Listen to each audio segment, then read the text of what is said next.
Just before I was supposed to head home from my final deployment, I got a message from my daughter that stopped my heart cold. Mom's new boyfriend brought a gang. They've taken over. They said they're gonna jump you when you get here and make me watch. My lungs locked up. My hands went numb. I read those words over and over, trying to convince myself it had to be some kind of sick joke. But it wasn't. Emily Sinnott, my little girl, 12 years old. Smart as a whip, tough like her old man, but still just a kid. I didn't wait for orders. I cashed in every favor I had, pulled every string. Rank didn't matter. Paperwork didn't matter. I needed to get home. My name's Jason Blake, Staff Sergeant, 82nd Airborne. But none of that meant a damn thing now. I wasn't on duty. I was a father. And I was a husband coming back to a betrayal I never saw coming. Her name's Brooke. My wife, or at least, she used to be. Back when she was the woman who'd turn heads just by walking into a room. Blonde hair, sharp tongue, one of those grins that made you feel like you'd won the lottery just to see it. She had this fire in her. Or maybe it was just a fuse waiting to burn down everything. I landed just after 2:30 in the morning. I didn't wait around for luggage. I didn't grab a cab. My buddy Tyler was waiting out front in a beat-up Dodge with the engine rumbling like a threat. "You ready for this?" he asked. Eyes locked forward. I nodded once. She made it personal. Ty. Time to remind her who the hell I am. We rolled into my neighborhood quiet. Lights were off on every house except mine. There was music playing, low and steady, that heavy trap bass thumping through the walls. I saw someone in the upstairs window. A big silhouette. Not Brooke. "Front door's mine," I told Tyler. "You loop around. If things get ugly, grab Emily and get her out." He nodded without a word. The second I hit the porch, I could smell the weed and sweat hanging in the air. The welcome sign was hanging crooked like the house was daring me to walk in. I tried the knob. It was unlocked. Inside, Brooke was leaning on the kitchen counter wearing nothing but a Lakers jersey, one that sure as hell wasn't mine, holding a glass of wine like she was starring in a commercial. "Well, look who decided to come home," she said, like I was 5 minutes late for dinner instead of just back from war. "What's the matter, soldier boy? Get tired of playing hero?" I didn't even blink. My eyes scanned the room. "Where's Emily?" She waved a hand like I was asking about the weather. "Probably in her room. Locked herself in again. That kid's always so dramatic." And then he walked in. Tall, shirtless, covered in tattoos, holding a bottle of tequila and a machete like it was just another day. That was Corey, her new man. A two-bit dealer with a rap sheet and a smile that told me he thought this was funny. "So this the ex?" he said, licking his teeth. "Looks like we got ourselves a tough guy." "Not the ex," I said, stepping forward. "Not yet." Brooke laughed. "Oh, honey, you've been the ex since you left. You think I was going to sit around waiting for you to come home?" I needed a real man. Before Corey could lift that machete again, I had him pinned against the wall, his arm twisted, the blade clattering to the floor. Brooke screamed. Tyler came in a second later, weapon drawn, eyes scanning the place. "She's safe," he said. "Closet upstairs. Locked in. Scared, but okay. Get her out. Take her to your place." "What about them?" I looked at Brooke. She was trembling now. Her wine glass wasn't so steady anymore. "I'll handle this." Brooke tried to act tough again, but I could see the fear starting to slip through. "You always had to control everything, Jason. That's why I needed someone who let me breathe." "You mean someone who brings drugs and weapons into the house with your daughter in the next room?" I said. "You mean that kind of breathing?" Corey groaned. "She invited me. Said you already filed the papers." I turned to Brooke. "You told him that?" She shrugged. "We were over the second you stepped on that plane. That hit me harder than any punch. No care packages. No real messages. I thought she was just overwhelmed. Thought maybe she was trying. But now I knew. I was just her meal ticket." "You know what I found in your emails?" I asked. "Nothing. Not a single word about missing me. Just shopping links, stupid memes, and you bragging to your sister about your trainer's apps." "Oh, Josh," she said. "That was nothing. Barely even a fling." I nearly threw up. Tyler came back with Emily, her hand in his. She looked like a ghost, pale, silent, but strong, just like I raised her. "You all right, sweetheart?" I asked. She nodded. "I just want to go. I don't want to be in this house anymore." That broke me. Right there. "Take her to my mom's. Stay the night." Tyler nodded and led her out. Brooke scoffed. "What now? You gonna give me some speech? Cry? Pretend like you're perfect?" "I was in a combat zone, Brooke, and you were out here playing house with a felon." She stepped closer. "You left. You do not get to judge me." "You're right," I said. Because I was out there fighting for something that matters. You? You sold it out for a warm body and a bottle of booze. She slapped me. I didn't even move. You're not the man I married, she hissed. No, I said. I'm better. And that's why I'm not going to destroy you like I could. Her face turned white. I'm filing for full custody. I've got evidence. Photos. Witnesses. You let this punk into my house with my daughter under the roof. You lost. I turned and left without another word. As the door shut behind me, I heard her yell, "You'll regret this, Jason." No, I wouldn't. Tyler was pulling out of the driveway. I saw Emily's face in the back seat. We locked eyes. I gave her a nod, the kind that meant, I've got this. I stood there in the cold, no jacket, just fury and disbelief. After all I gave, this was what I came home to. I went into the garage, found my old toolbox, opened the false bottom. My backup phone was still there, loaded with files, proof, screenshots, surveillance clips I had saved just in case. And thank God I did, because this was war. And now I had ammo. Brooke and Corey were in the living room, laughing like this was some kind of party, like they hadn't turned my home into a dump. She was curled up on the couch, giggling while he strutted around like he owned the place. I stopped watching. That wasn't my wife anymore. That was just someone wearing her face. I sent everything I had, photos, recordings, timestamps, to my lawyer, Liam Ross. The man's a bulldog. I met him through a military legal workshop. No small talk, no hand-holding, just results. Then I made another call. A deep voice answered. Yeah, Uncle Frank, I said. I need a favor. He paused a second. What kind? The kind that makes people disappear. No blood.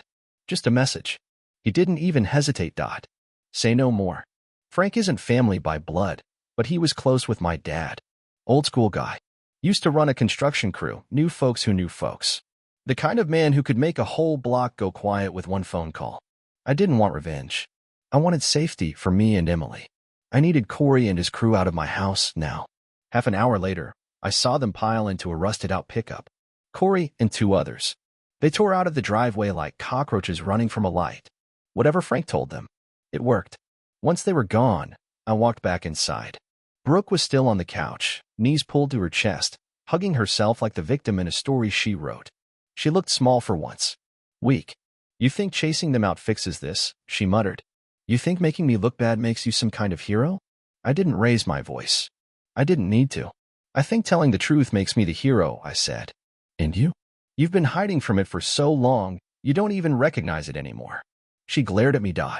I made mistakes, but I didn't deserve to be abandoned. That word snapped something in me. Abandoned. I said.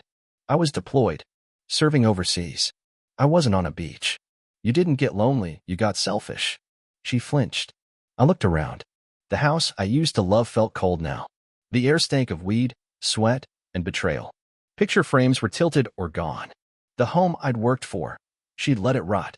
You have 48 hours, I said. Then I'm changing the locks. She looked at me like I was a stranger. Maybe I was. Or maybe she was. You can't do that. I just did. I walked upstairs. Emily's room was still clean. Her teddy bear from when I was stationed in Iraq was sitting on her pillow. I sat down on the bed, ran a hand over my face, and felt the first tear burn its way down. It wasn't sadness. It wasn't even heartbreak anymore. It was release. The next morning, the house felt dead. No sound. No smell of breakfast. No cartoons. No humming from Emily's room. Just silence and the sound of Brooke pacing around the kitchen, like she didn't know where to go now that the party was over. I came down wearing jeans and a plain black shirt. No uniform. No rank. Just a man standing in the wreckage of everything he thought was real. She looked up the second I walked in. Jason, can we talk? I could already hear the tears coming in her voice. She always cried when it was too late. What's left to talk about? I asked. I know I messed up, she said. I didn't think it would go this far. This far. I barked. You let a felon with a machete move into our house. You let him sleep in our bed. You let him scare our daughter into thinking she'd have to watch her father die. She opened her mouth. I cut her off. There's no this far. This is done. Tears welled up. But I remembered what I'd seen, the calls she ignored, the nights I begged for a video chat just to see her face, while she was probably lying on the couch wrapped around Corey. I didn't love him, she said, stepping toward me. Then why him? I asked. Why someone like that? Because he listened, she whispered. He made me feel wanted. I turned away. I had to. Because if I looked at her too long, I'd remember the woman she used to be. The one I used to fight for. You're not perfect either, she said. No, I agreed. I missed birthdays. Holidays. But I never broke my vows. I never once stopped loving you. And I sure as hell never put our daughter in danger. She reached for me. I stepped back. That's when the act dropped. The tears dried up like someone flipped a switch. You think you're some kind of saint, she snapped. Just because you wore a uniform? That makes you better than me. No, I said. What makes me better is I didn't turn into a stranger when you were gone. Silence. Then she hit low. You'll regret this. Emily'll turn on you one day. Kids grow up, Jason. They learn their dads aren't heroes. That one stung. But I smiled anyway. Then let her. I'd rather she hate me for leaving you than believe this is what love looks like. She didn't say another word. Just stomped upstairs and slammed the bedroom door. I heard something shatter. I sat at the kitchen table, shaking. My heart was racing, but I finally felt in control. I called Liam again. Told him we were moving forward, full custody, restraining order, everything. You want to play this clean or dirty? He asked. Clean, I said.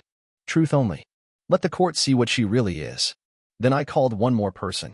Hey, I said, voice soft. Dad? Emily whispered. You okay? I am now, she said. Grandma made French toast. I smiled for the first time in what felt like years. Save me a slice. She hesitated. Are you making Mom leave? I already did. There was a pause. Then she whispered, good. That one word, it meant everything. It meant she saw. She knew. And I wasn't alone. When evening came, the house felt like a crime scene. The kind of place where something ugly had happened, and you could still feel it in the walls. Brooke stayed upstairs. Fine by me. Her silence was more peaceful than her voice had been in years. I spent the night preparing documents, footage, dates, every bit of evidence airtight. I didn't just want to win custody. I wanted to make sure nobody questioned it for a second. I was in the garage stacking files when I heard her behind me. You're really going through with this? I didn't look, Dot. It's already done. She stepped closer. You want to ruin me now? I turned around. She looked wrecked. Makeup smudged, hair tied up like she hadn't showered. Still wearing the same tank top from the night before. I almost pitied her. Almost. I don't want anything, I said. But Emily deserves everything. And you stopped being that for her a long time ago. You're painting me as the villain. I laughed. Cold. You cheated, lied, let a man with a weapon into our house, scared your own kid, and you think you're the victim? She crossed her arms. Judges don't care about feelings. They care about proof. I held up a USB stick. That's why I brought both. She flinched. You wouldn't. I already did. Liam has it all. Texts. Videos. Even the counselor report from when you were too drunk to pick Emily up from school. Her jaw dropped. Oh yeah, I said. Thought no one knew about that. Huh? She went pale. And then came the scream. You self-righteous bastard. You think just because you went to war, you're better than me? You abandoned us. You left me alone to raise a kid who didn't even like me. I stood my ground. You wanted a medal for surviving your own choices. She didn't have an answer for that. Because she knew I was right. She had no comeback. You didn't just fail me, Brooke, I told her. You failed Emily. And I'll be damned if I let her grow up thinking this mess is normal. Brooke stormed back inside, slamming the door behind her like a spoiled teenager. I just leaned back against the hood of my truck, letting the cold air cut through the fire still burning in my chest. For years, I believed keeping the family together, no matter the cost, was love. I thought staying through the pain, swallowing the anger, and pretending everything was okay was loyalty. Turns out, real strength isn't staying in a broken home. It's walking out of one so your kid can breathe. Later that night, I got a text from Tyler. She called Corey. Told him you're trying to take Emily. He's rattled. You need to be on alert. Let her stir the pot. I replied, let him come. I've got cameras. I've got witnesses. Let's see what kind of man he really is. I wasn't afraid. Not of her, not of Corey, not of the lies she might spin. I've stared down gunfire, IEDs, blood-soaked dirt. If Brooke thought some strung-out lowlife and a few courtroom tricks were going to shake me, she forgot who the hell I was. The next morning, I walked straight into the county clerk's office. I filed every document I could: emergency custody, restraining order, emergency hearing request. I was done reacting. I was taking control. By the time Brooke wandered downstairs, pale and moving slow like she had finally realized the party was over. It was too late for her. You might want to start packing, I told her. She blinked at me like a deer in headlights. Where am I supposed to go? Not my problem, I said flat. Court gave you 72 hours. I gave you 48. Be grateful. She just stood there like she couldn't process it. That's when the knock came at the door. She opened it and saw the man with the envelope, official delivery. Her hands were shaking when she opened the papers. You filed for full custody? She snapped, storming into the kitchen. I didn't even look up from my coffee. And a protective order, I said. Her voice cracked. Against me? You can't be serious. I finally looked at her, cold and steady. You let a guy with a blade walk around where our daughter sleeps. You missed 3 school pickups. You got high while she cried herself to sleep in the next room. I nodded once. Yep, Brooke. I'm serious. She slammed the papers on the counter. You're trying to destroy me. No, I said calmly. You already did that yourself. I'm just making sure Emily doesn't get pulled down with you. She was breathing heavy now, like a boxer about to go down in the last round. Then she did what she always did when backed into a corner. She lied. She told me she hates you, that she wishes you never came back. I held her gaze. Try again. She didn't even blink. Fine, she hissed. Good luck raising a hormonal teenager by yourself. Let's see how long before she turns on you. That almost stung. Almost. But then I remembered Emily's voice on the phone the other night. Just one word. Good. That one word meant more than all of Brooke's screaming ever could. I didn't argue. I walked over to the back door, opened it, and nodded toward the driveway. Your ride's here. A black SUV pulled in. Her sister Rachel behind the wheel. I had reached out to her the day before, gave her the heads up. Rachel never liked Brooke much these days, not since Brooke slept with 2 of her exes. Brooke stared at the car like it was a hearse. You're kicking me out? No, the court is. I just followed the rules. She grabbed her bags and pushed past me, slamming her shoulder into mine. Before walking out, she turned one last time. You think this is over? You think you've won? I leaned on the doorframe. No, Brooke, I said calmly. I don't think I've won. I let the pause hang. I know I have. 10 minutes later, she was gone. No hug. No apology. No glance at Emily's window. Just 2 suitcases, a hoodie that didn't belong to her, and a whole lot of silence. I sat down on the porch to breathe. That's when I saw it. Something taped under the bench. Black. Small. Blinking red. A camera. Not mine. I yanked it down, rushed inside, and plugged it into my laptop. My stomach twisted as the files loaded. Weeks of footage. Corey. Brooke. Strangers in and out. Drugs. Laughter. Plans. Then I heard his voice clear as day. She thinks I love her. We're just keeping the place warm till Jason gets back. Then we take the money and we bounce. Another man's voice. What about the kid? Corey. We scare her. Maybe she runs. Maybe she stays quiet. Either way, we get out clean. My vision blurred. This wasn't just infidelity. This was a setup. They weren't just betraying me. They were planning to rob me. Maybe worse. I downloaded every second and emailed the entire folder to Liam, my lawyer. Then I grabbed my truck keys and headed to the police station. I wasn't walking in as some bitter ex-husband. I was walking in as a father, a soldier, a man with a mission. At the front desk, I handed the flash drive over. Name: Jason Blake. The officer nodded. What's on it? Proof, I said. Conspiracy, home invasion, child endangerment, and a few other things. He raised his eyebrows and waved over a detective. An hour later, I sat across from Detective Sarah Holt, mid-40s, all business.